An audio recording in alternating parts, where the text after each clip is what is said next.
Estudiaremos los músculos que movilizan al complejo articular del codo.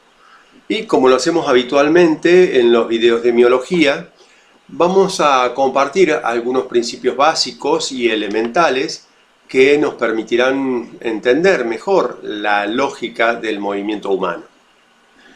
En primer lugar, recordemos que para que una articulación se mueva, es necesario que un músculo pase sobre ella. Y que todo músculo, cuando se contrae de manera heterométrica concéntrica, se acorta, es decir, disminuye su longitud. Y al hacerlo, va a acercar, va a aproximar los puntos de origen y de inserción. Ningún músculo es antagonista de sí mismo.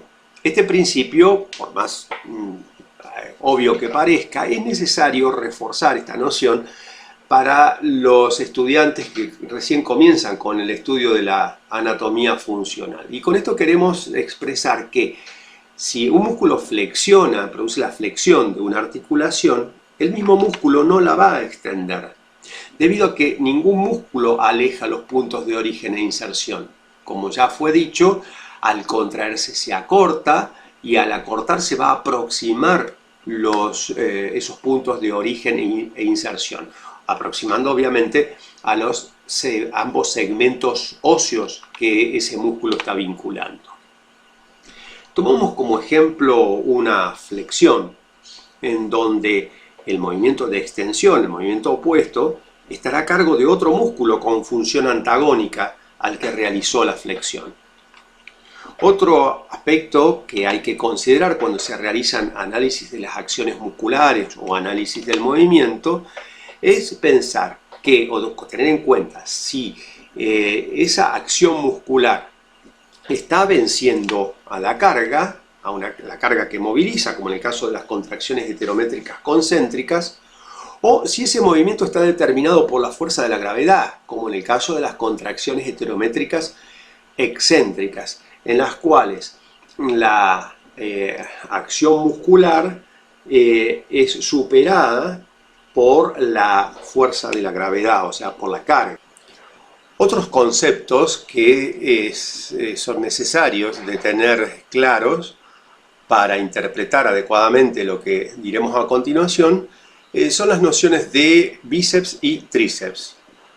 Entendemos por músculo bíceps a aquel músculo que presenta dos orígenes diferentes, dos vientres musculares, llamados también bastos o cabezas, que confluyen en un tendón común de inserción y presentan un punto de inserción ósea donde este tendón se inserta en el hueso justamente. En tanto que un tríceps es un músculo que tiene tres orígenes diferentes, tres vientres musculares, bastos o cabezas, que confluyen en un tendón común de inserción y presentan un punto de inserción ósea donde se inserta en el hueso ese tendón común. En primer lugar, describiremos al bíceps braquial.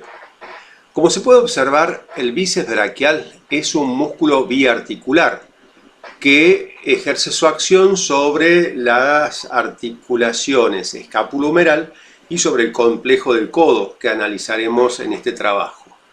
Las primeras, las acciones que desarrollan sobre el escapulohumeral fueron descritas en el video en el que analizamos los músculos que movilizan el complejo articular del hombro. En esta ocasión, como expresábamos, vamos a analizar y describir las acciones que el bíceps braquial tiene sobre el codo.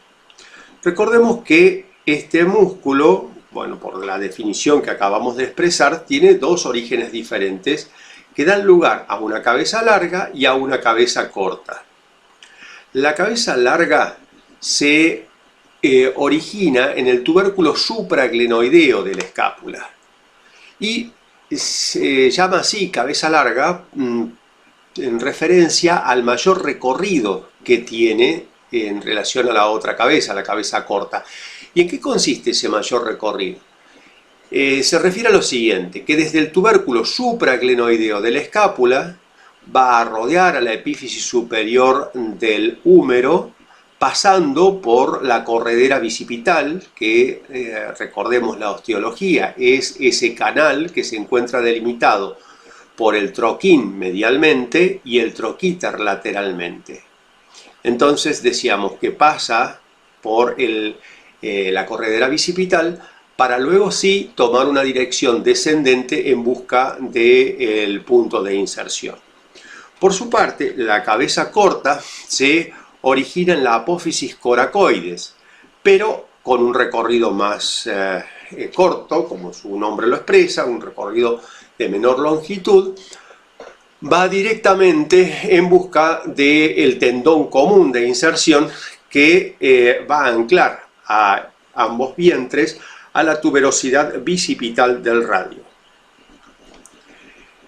Como lo expresamos en los principios elementales del comienzo de este video, cuando un músculo se contrae, se acorta y al acortar se aproxima a punto de origen e inserción. Y repetimos esto a los fines de poder deducir la acción. Es decir, que cuando el bíceps braquial aproxima a punto de origen e inserción, lo que estamos diciendo es que va a aproximar la tuberosidad bicipital del radio a sus puntos de origen. Y el movimiento que esto va a determinar va a ser claramente la flexión. El movimiento de supinación se entiende debido a que la tuberosidad bicipital del radio se encuentra orientada hacia el cúbito, o sea, se encuentra orientada hacia la línea media.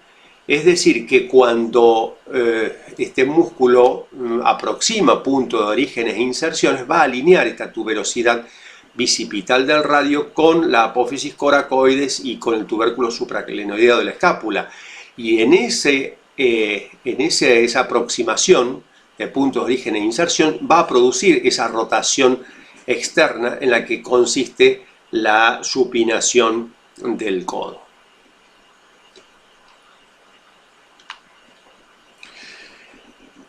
El músculo braquial anterior se origina en la mitad inferior de la diáfisis humeral y su inserción se encuentra en la cara anterior de la apófisis coronoides. Cuando este músculo se contrae, se acorta y al acortarse va a aproximar la cara anterior de la apófisis coronoides a la mitad inferior de la diáfisis humeral. El movimiento que de esto resulta será una flexión pura. Queremos referirnos con flexión pura, que no es una flexión con supinación, como la que describíamos en el bíceps braquial. El ejemplo lo tenemos ahí en esta figura y llevado a un ejemplo de gimnasio sería el ejercicio denominado curl martillo, donde se hace la flexión, reitero, sin supinación. El músculo supinador largo, llamado así por su función, pero discutible, ahora lo veremos, tiene también otra denominación que hace referencia a los puntos de orígenes e inserción. De ahí es que se denomine también bracorradial. El origen de este músculo es el borde externo del tercio inferior de la diáfisis humeral y de ahí se va a dirigir a la apófisis estiloides del radio. Cuando este músculo se contraiga, va a aproximar la apófisis estiloides del radio al borde externo del tercio inferior de la diáfisis humeral. El movimiento que de esto va a resultar va a ser la flexión del codo. Es decir, que es un músculo sinergista de la flexión. Ahora vamos a otro tipo de consideración. Se le llama supinador largo y decíamos que es un nombre discutible, porque cuando este músculo se contrae, la aproximación de puntos de origen e inserción estaría determinando una posición de intermedia entre la supinación y la pronación. Es decir, que este músculo va a ser supinador, pero si el antebrazo se encuentra en pronación. Ahora, si el antebrazo se encuentra en supinación, si el codo se encuentra en supinación, va a llevar a esa posición intermedia a la que referíamos anteriormente, que es la que se muestra ahí en la figura. Y ese movimiento, desde la supinación a esa posición intermedia, va a ser un movimiento de una, entre comillas, media pronación. Por lo tanto, el nombre de supinador largo hay que tenerlo en reserva.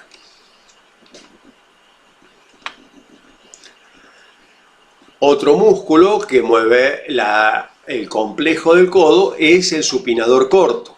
Este músculo se origina en la parte externa de la metáfisis del cúbito y desde ahí, definiendo una forma aproximadamente rectangular del músculo, se va a insertar en la parte anteroexterna del cuello del radio.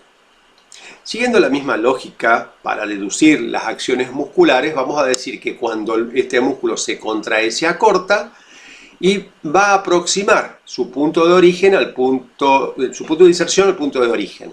El movimiento que de esto va a resultar, como su nombre lo expresa, es el movimiento de supinación, en el cual con el codo flexionado la palma se dirigirá hacia arriba.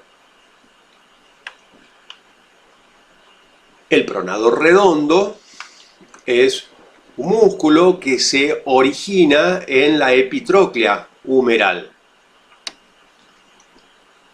Y la inserción va a ser la cara externa del tercio medio de la diáfisis del radio.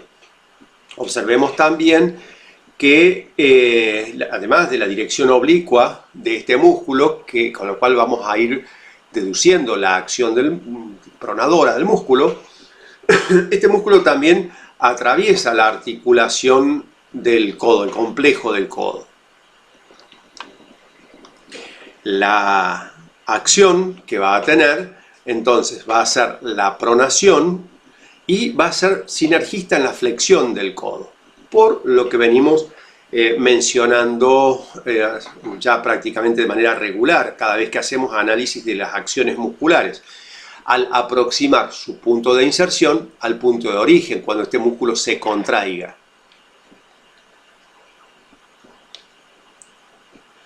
El pronador cuadrado es un músculo pequeño que se encuentra cercano a la muñeca.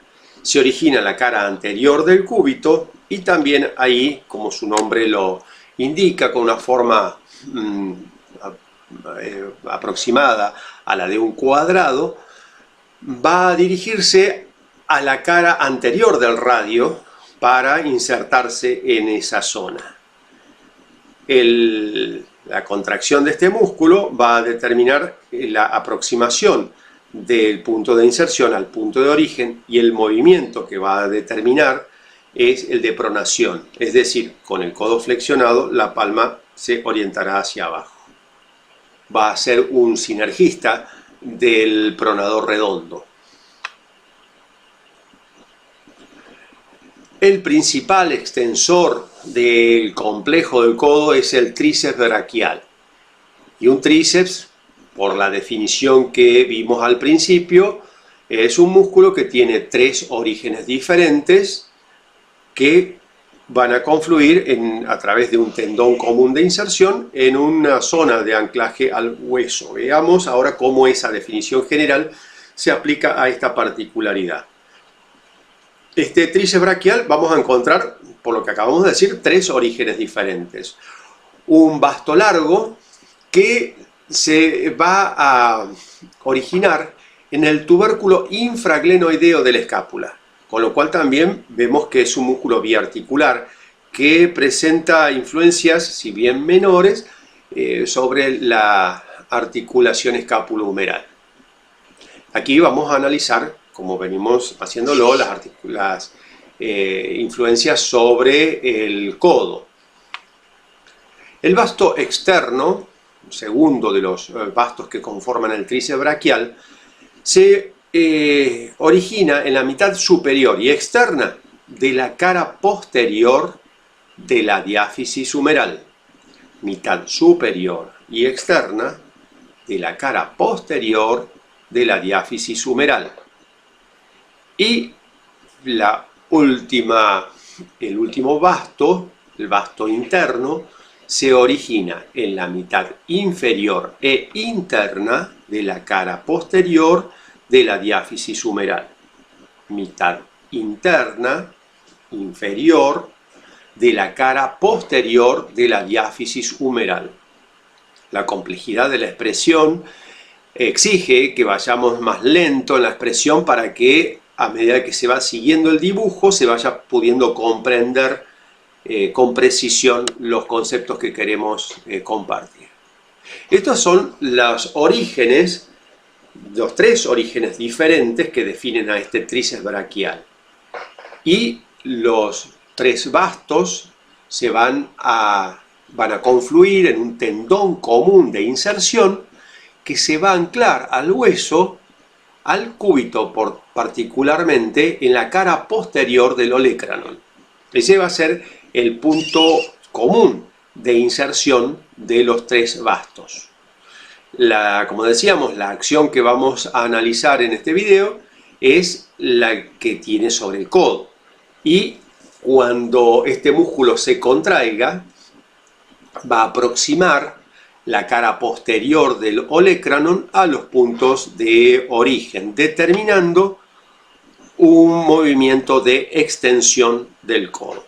Es decir, que el tríceps braquial es el principal extensor del codo. Y decimos principal porque esta función se ve sinergizada por otro pequeño músculo que es el anconio. Este anconio se encuentra en la cara posterior del complejo del codo y se origina en el epicóndilo humeral y desde ahí se dirige de manera oblicua hacia la cara posterior del olecranon y de la metáfisis cubital. Cuando este músculo se contrae, se acorta, y cuando se acorta aproxima su punto de inserción al punto de origen, determinando el movimiento de extensión del codo. Claramente los brazos de potencia que aquí se registran son mucho menores que los que presenta el tríceps. Vale decir que se interpreta como evidente la acción sinérgica que tiene el anconio colaborando con la función protagonista del tríceps en la extensión del codo. Si este video te ha resultado de interés, te pedimos que nos acompañes con un me gusta y te suscribas a nuestro canal. Muchas gracias.